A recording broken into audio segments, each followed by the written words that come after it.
Racist woman calls cops on black family reunion. You won't believe what happened next. It was a bright and sunny afternoon in a quiet neighborhood park. Families of all backgrounds were out enjoying the warmth of the day.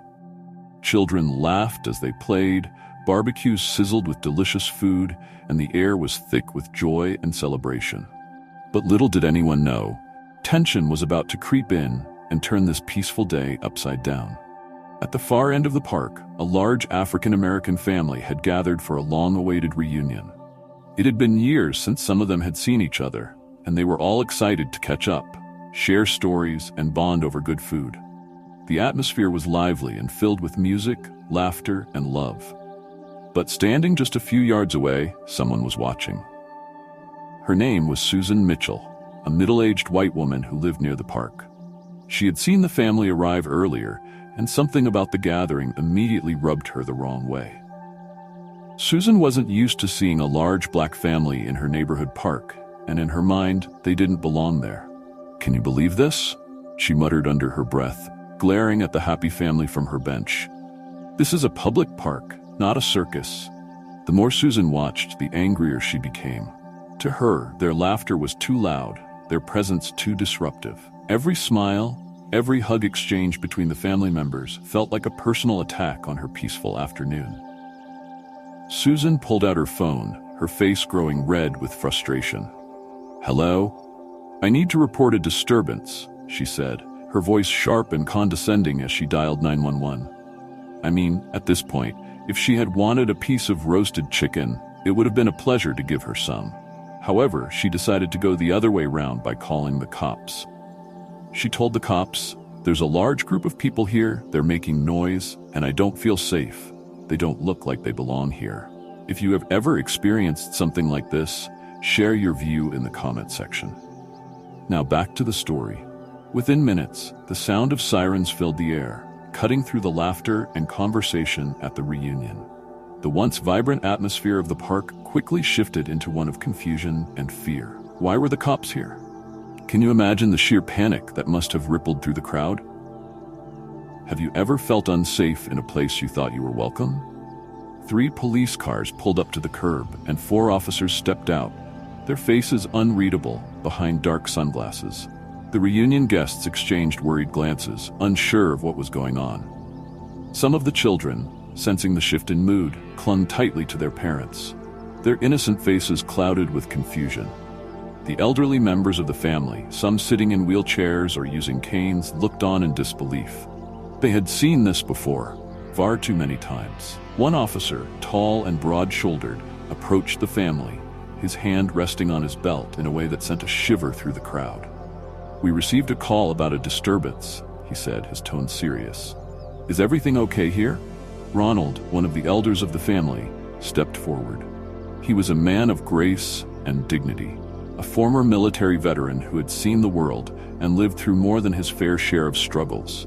With a calm but firm voice, he addressed the officer. "Yes, everything's fine, officer," Ronald said, his voice carrying the weight of generations past. "We're just having a family reunion. We have a permit for the space." The officer raised an eyebrow and looked around. The family was doing nothing wrong, just enjoying a day in the park like any other group would. But Susan, standing on the sidelines, wasn't about to back down. She marched up to the scene, her eyes blazing with self-righteous indignation. "They've taken over the park," she exclaimed, pointing a finger at the family. "I'm a taxpayer. I pay good money to live here and they don't belong." The officer, sensing the rising tension, tried to defuse the situation. "Ma'am, they have a permit and they aren't breaking any laws." But Susan wasn't having it. "This is my park. It's for people like us, not for them." She spat the last word with venom, her voice trembling with hatred. What would you do if someone told you that you didn't belong, that you weren't welcome in a place that was meant for everyone? The family watched in stunned silence as Susan raged on, her words cutting deep. But they knew better than to react. They had been raised to keep their heads high, to be respectful, even in the face of hatred. Ronald turned to his family, urging them to stay calm. But inside, his heart was breaking. He had served his country, fought for freedom and justice, only to come home and see his family treated like second-class citizens. The children, seeing the pain on their elders' faces, stood frozen, their innocence shattered by the reality of the world around them. The officer, clearly uncomfortable, tried to intervene again. "Ma'am, please calm down. If you don't leave, we'll have to remove you from the park." Susan's eyes widened in disbelief. "You're taking their side?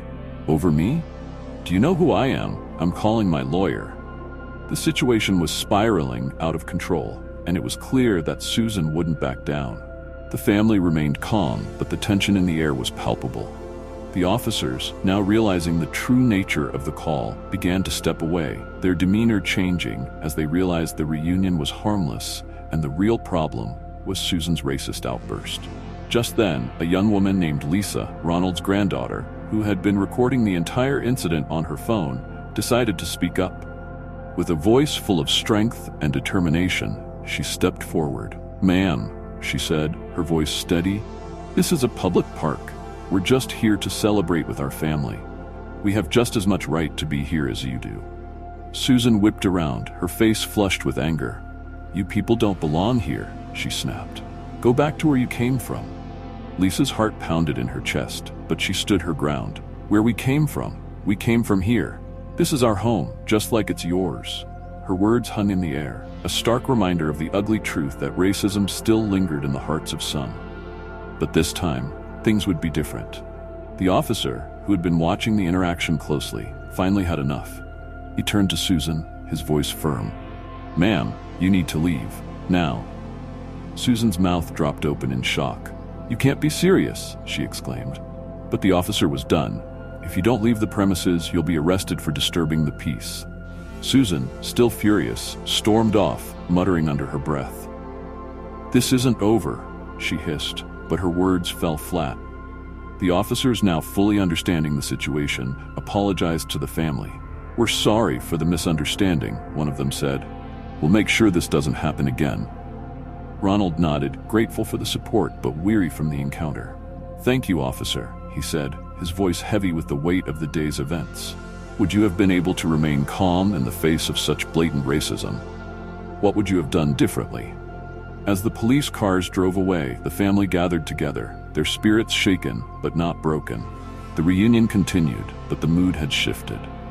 The children, once carefree and laughing, now looked to their parents with questions in their eyes, wondering why they had been treated that way. Lisa, still holding her phone, knew that what had happened needed to be shared. "We can't let this slide," she said. "People need to see what we go through, even in 2024. With her grandfather's blessing, she posted the video online, hoping that it would spark a conversation, that it would open people's eyes to the racism that still existed in the world. And it did.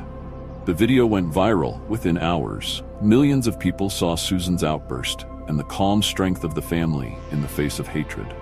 Comments flooded in, condemning Susan's actions and praising the family for their grace and resilience. News outlets picked up the story, and soon, Susan Mitchell found herself at the center of a media storm. Her employer, seeing the backlash, issued a statement condemning her behavior, and Susan lost her job. The family, though scarred by the incident, knew they had made a difference. They had turned an ugly moment into a powerful message of unity and strength. As they packed up their things at the end of the day, Ronald looked out at his family and smiled. "We're stronger than this," he said. "We always have been." And with that, the reunion ended. But the legacy of that day would live on forever. What would you have done if you were part of that family? Could you have stayed calm, or would you have stood up for yourself? Let us know in the comments below, and don't forget to like, share, and subscribe for more stories like this. You won't want to miss what's coming next.